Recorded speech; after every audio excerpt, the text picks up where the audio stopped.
একটা জিনিস শিখবো, এইটা যদি শিখতে পারি তাহলে আমাদের ইংরেজিতে আপ টু যত দূর যাব তত দূর আমাদের আর কোনো সমস্যা হবে না। সেই জিনিসটার নাম হচ্ছে টেন্স। কি বললাম? Tense, TENSE, tense. আগে ভালো করে শুনবা, দেখবা, তারপরে লিখবা, ঠিক আছে? জিনিসটার নাম হচ্ছে টেন্স। এবার টেন্সের বাংলা মানেটা কি? টেন্সের বাংলা মানে হচ্ছে ক্রিয়ার কাল। টেন্সের বাংলা কথা হচ্ছে ক্রিয়ার কাল। কি বললাম? টেন্সের বাংলা কথাটা হচ্ছে ক্রিয়ার কাল, মানে ক্রিয়াটা কোন সময় বা কোন সময় ঘটছে সেটা আমরা বুঝতে পারবো, ঠিক আছে? মানে কোনো কাজ, কোনো কাজ ঘটার, কোনো কাজ ঘটার সময়, কোনো কাজ ঘটার সময়টাকে আগে কি বলবো আমরা? ক্রিয়ার কাল। মনে থাকলো? কোনো কাজ ঘটার যে সময়টা সেটাকেই বলছে ক্রিয়ার কাল। এবার কি করে বুঝবো আমরা কোনো কাজ ঘটার সময়? একটা উদাহরণ দেবো, ভালো করে বুঝে নাও। আমি খাচ্ছি, মানে আমি এখন খাচ্ছি, বুঝতে পারলাম? আমি খেয়েছিলাম, মানে কালকে খেয়েছিলাম, দুটো বোঝা গেল। আর আমি খাবো, মানে আমি ভবিষ্যতে খাবো, মানে আগামী কাল খাবো। তার মানে এই তিনটে জিনিস দিয়ে বোঝা গেল যে কোন সময় ঘটছে। দেখো, আমি আমি আমি তিনটে লাইনেই এক, খাওয়া খাওয়া খাওয়া তিনটে লাইনেই এক, কিন্তু কোনোটাই খাচ্ছি মানে এখন চলছে, কোনোটাই খেয়েছিলাম মানে আগে, আর কোনোটাই খাবো মানে পরে। ক্লিয়ার? বোঝা গেল? তার মানে এই হচ্ছে এই ভার্বটা, ভার্ব ইংরেজিতে কি বলছি? ভার্ব মানে ক্রিয়া। ওই জিনিসটাকে দেখে আমরা যে জিনিসটা শুরু করব বা চিনব যে কাজটা কখন ঘটছে। খাওয়া সেটা যদি এখন হয় তাহলে বর্তমান কাল, খাওয়া সেটা যদি অতীতে হয় তাহলে অতীত কাল, খাওয়া সেটা যদি ভবিষ্যতে হবে তাহলে সেটা ভবিষ্যৎ কাল। তাহলে টেন্সকে কটা ভাগে ভাগ করব? তিনটে ভাগে। কি কি হবে? তিনটে ভাগে ভাগ করব। তার মানে তার সেই তিনটে ভাগ হচ্ছে, এক নম্বর হচ্ছে প্রেজেন্ট, PRESENT, প্রেজেন্ট টেন্স। দুই নম্বর হচ্ছে পাস্ট টেন্স।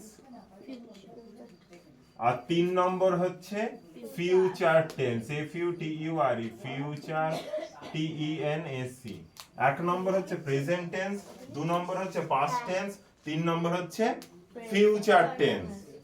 ঠিক আছে?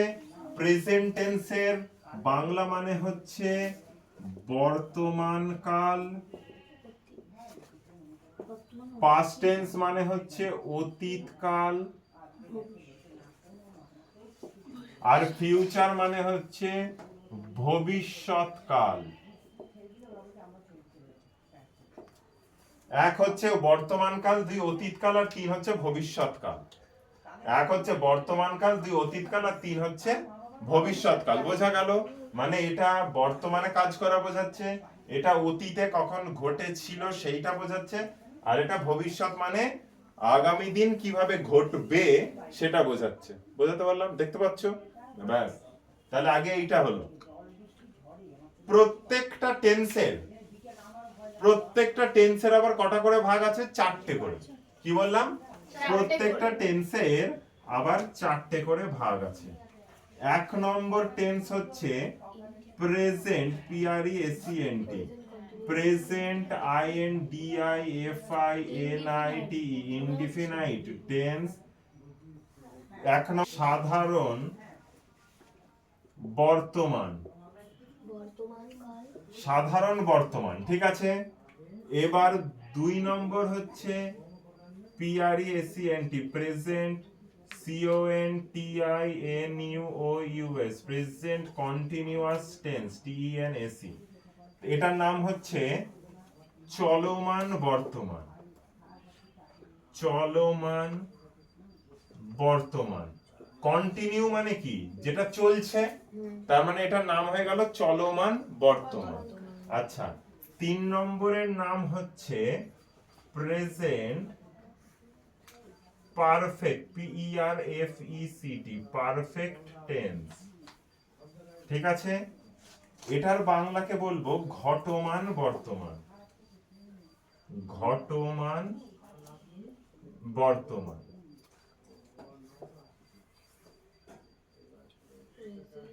আর লাস্টেরটার নাম হচ্ছে প্রেজেন্ট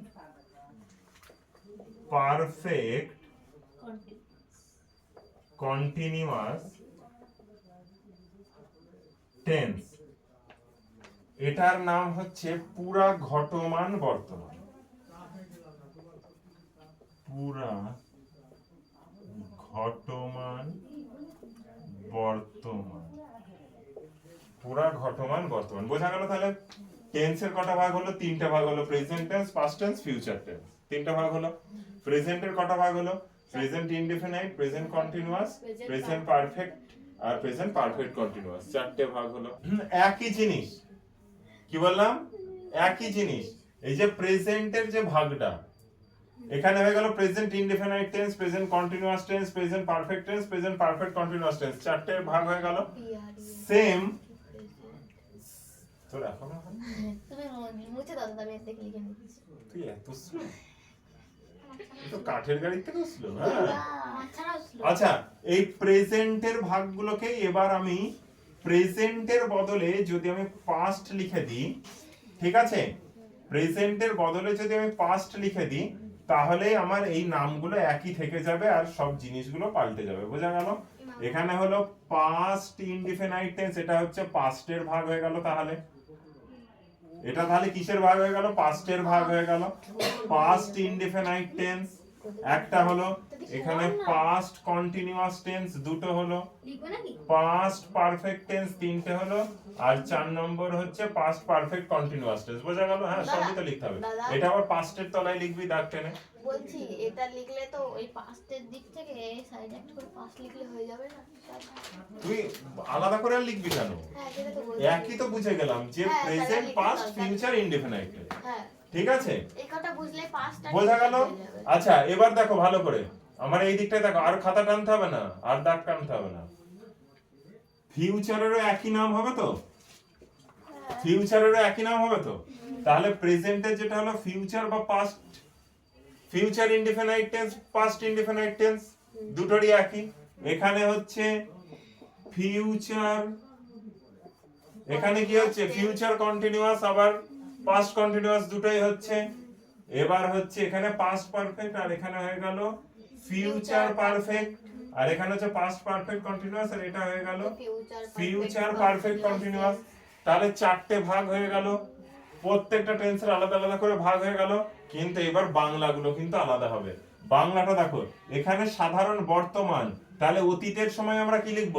সাধারণ অতীত, আর ভবিষ্যতের সময় আমরা কি লিখব? সাধারণ ভবিষ্যৎ। মনে থাকলো? তাহলে এখানে হয়ে গেল সাধারণ অতীত আর সাধারণ ভবিষ্যৎ।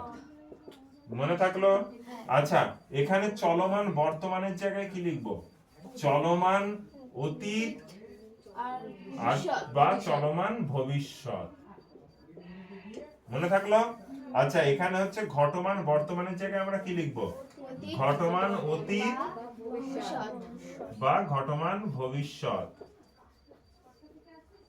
আচ্ছা, আবার এইখানেও পুরা ঘটমান অতীত বা ভবিষ্যৎ।